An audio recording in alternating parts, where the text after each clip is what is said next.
vast, ancient rainforest. Kumang Anak Jalao, the Hornbill Queen.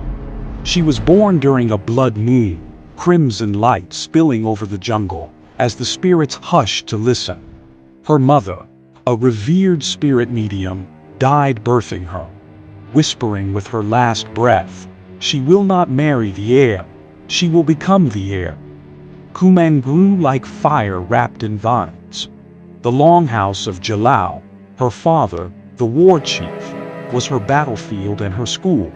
She hunted with the boys, raced up tree trunks like squirrels, and threw spears farther than any her age.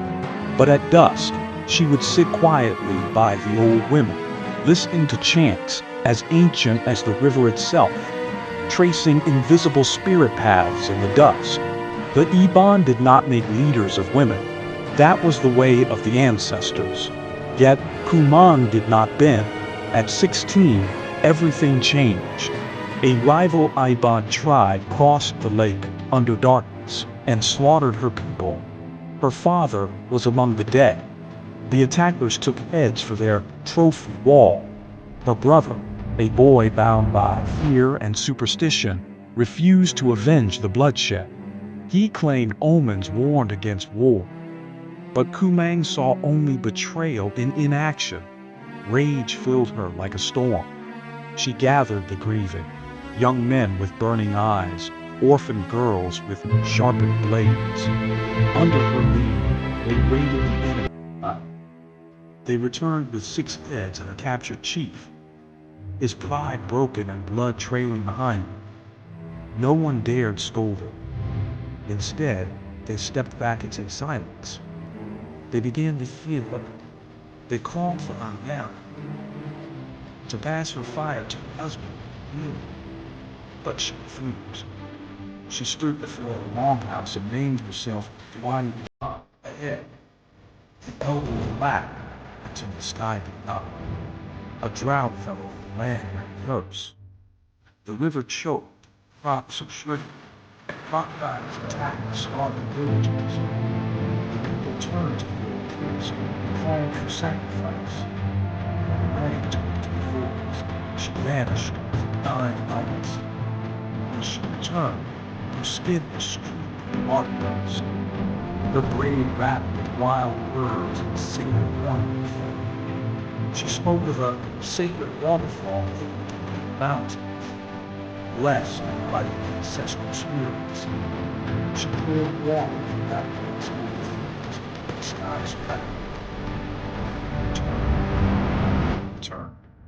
The people whisper, the spirits favor her. Word of her deeds spread like jungle fire. Chiefs from distant log houses called a grand council, a meeting of power and tradition.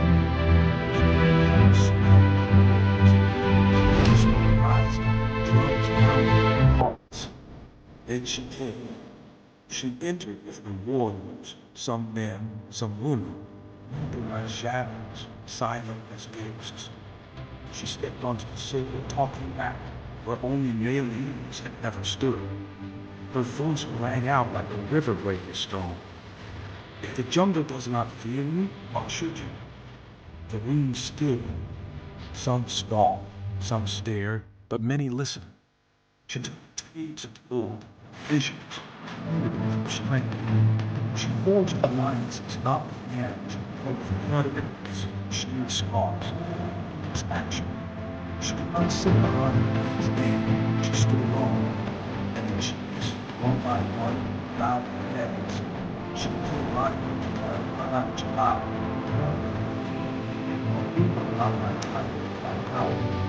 Some people choose her. This is absolutely wrong.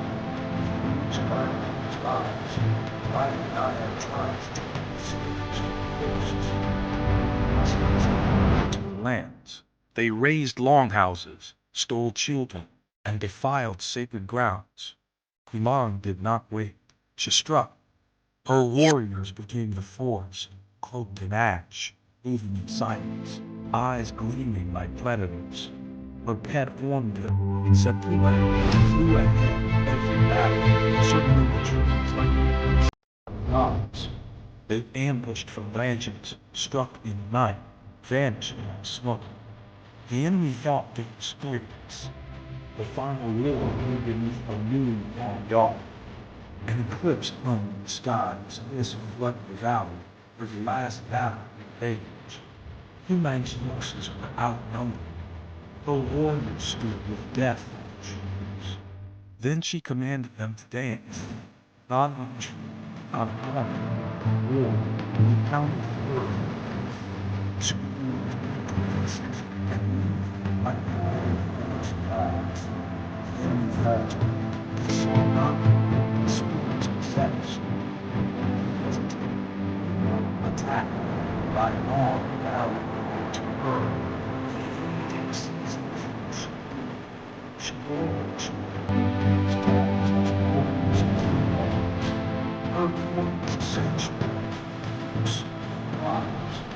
Her lost ancient dreams. When she died, her people followed in ways. They built a true platform high in the canopy and laid her body upon it. That night, lightning struck the tree, splitting it with a thunderclap. Her hornbill vanished into the clouds. But in the deed,